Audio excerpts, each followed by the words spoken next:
Assalamualaikum warahmatullahi wabarakatuh. Pada video kali ini saya akan mempresentasikan tugas penerapan metode menarik, yaitu regresi linier untuk analisis dan prediksi tren harga saham berbasis Python. Sebelum memasuki pemaparan video, izinkan saya untuk memperkenalkan diri saya terlebih dahulu. Perkenalkan, saya Muhammad Majid dengan NIM 211-201-231-237, metode menarik kelas C. Baik, mungkin langsung saja kita ke pemaparan materi. Yang pertama itu ada deskripsi dan problem dari dan tujuan penerapan. Yang pertama itu untuk latar belakang masalahnya. Ini dilatar belakangi oleh data harga saham yang bersifat fluktuatif dan sering mengandung noise atau draw serta nilai yang hilang gitu. Jadi program ini memprediksi tren masa depan secara manual, sangat sulit karena plot datanya yang acak.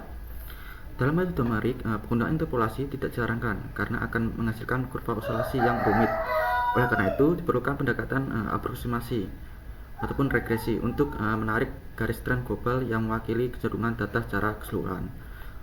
Nah, untuk tujuan penerapannya, yang pertama itu ada mengimplementasikan metode regresi linier untuk memprediksi harga penutupan saham berdasarkan data historisnya. Yang kedua itu untuk menganalisis hubungan antara waktu dengan pergerakan harga saham. Yang ketiga itu mengevaluasi akurasi model prediksi menggunakan metrik statistik. Yang keempat ada memvisualisasikan perbandingan antara harga dan prediksinya. Baik, mungkin saja kita langsung masuk yang poin kedua, yaitu uraian konsep dan metode. Yang itu ada konsep dasar dari regresi linier tersebut. Regresi adalah teknik mencocokan kurva untuk data yang berketelian rendah.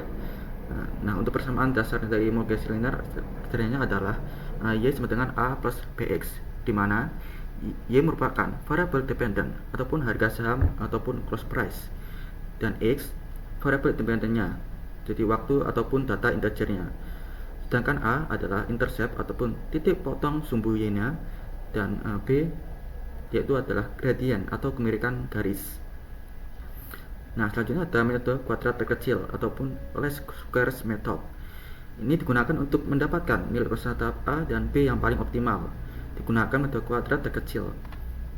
Metode ini bekerja dengan cara meminimalkan total kuadrat galah ataupun selisih antara data aktual yaitu Y1 dengan nilai prediksi model. Nah, untuk fungsi galah ataupun R yang diminimalkan adalah dapat kita rumuskan sebagai R sama dengan sigma dari I sama dengan 1 sampai N dari YI dikurangi dalam kurung A ditambah B kali XI dikuadratkan. Rumus ini merepresentasikan fungsi galat ataupun error yang dilambangkan dengan R. Di sini kita melakukan perjumlahan ataupun sigma dari data pertama yaitu I sama dengan 1 sampai data terakhir ataupun N.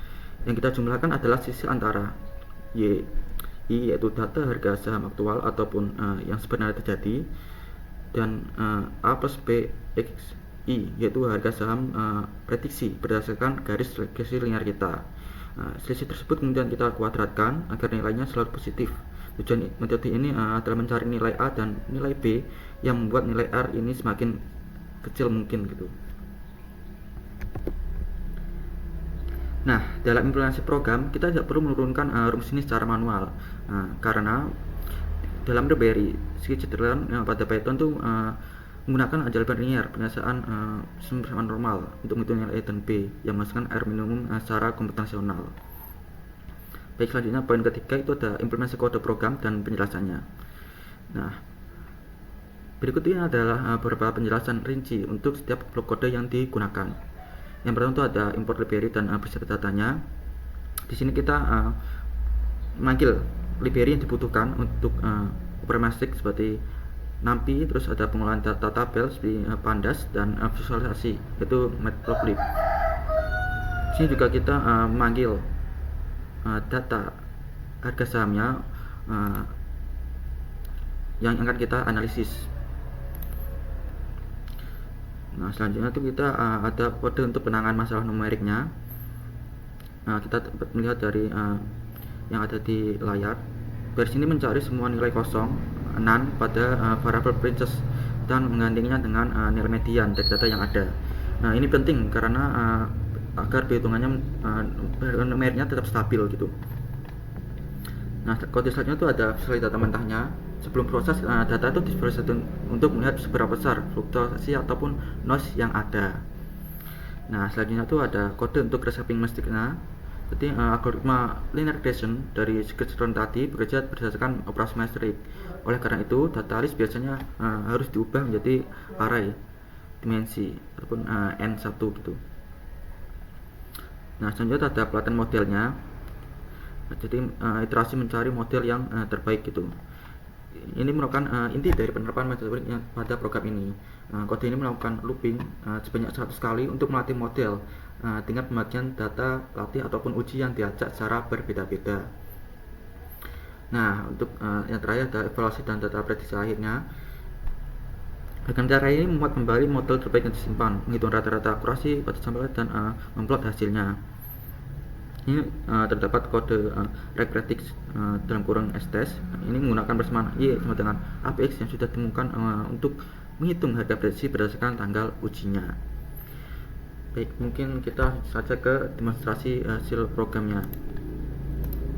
Nah, untuk demonstrasikan program ini saya menggunakan Google Colab. Jadi langkah yang pertama itu kita mengklon dari kitab referensi kita.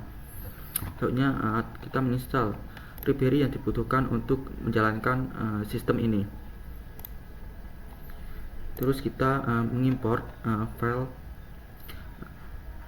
data harga saham yang ingin kita analisis. Kita milihnya choose file.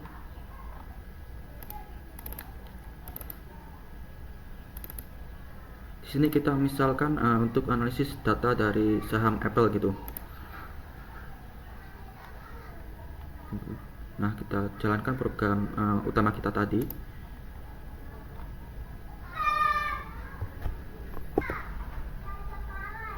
Nah, maka muncul pertama yang pertama itu ada output visualisasi data dari original terlebih dahulu.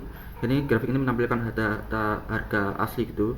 Terlihat grafik ini sangat kasar dan naik turun. Ini menunjukkan bahwa data mentahnya memiliki variasi yang tinggi gitu. Nah, selanjutnya di bawahnya itu ada dia ada akurasinya. Jadi program ini menjadi hasil perhitungan rata-rata akurasi sebagai berikut. Ini 0,7913. Jadi nilai ini mempresentasikan komposisi data determinisasi ataupun R2. Artinya model regresi linear ini berhasil menjalankan 79% pada pergerakan harga saham Apple. Untuk data saham yang sangat fluktuatif, akurasi mendekati 80% ini sudah dikatakan sebagai baik ataupun good fit dan cukup valid untuk memetakan tren untuk jangka panjangnya. Nah, untuk gambaran terakhir ini adalah visualisasi prediksi modelnya. Nah, grafik ini menampilkan perbandingan hasil metode menarik. Garis hijau ini adalah data harga saham sesungguhnya yang digunakan untuk pengujian. Polanya tidak beraturan gitu. Nah, garis biru ini prediksi atau adalah predicted price, adalah garis yang garis regresi linear hasil perhitungan program. Nah, menurut gambar ini kita dapat analisis bahwa garis regresi yaitu biru menunjukkan lurus membelah sebaran data dan mengindikasikan tren positif ataupun naik. Hal ini memberikan efektivitas metode dalam mereduksi noise harian untuk menampilkan arah tren jangka panjang secara jelas. Baik, mungkin itu saja demonstrasi dari saya. Kita kembali ke dokumen. Nah, untuk referensi yang saya gunakan itu kita ambil dari Leslie Liang dengan judul Predict Stock Price with Linear Regression. Nah, untuk link kitabnya saya temukan dalam dokumen. Mungkin itu saja pemaparan materi tugas penerapan metode menarik dari saya. Kurang lebihnya mohon maaf. Wassalamualaikum warahmatullahi wabarakatuh.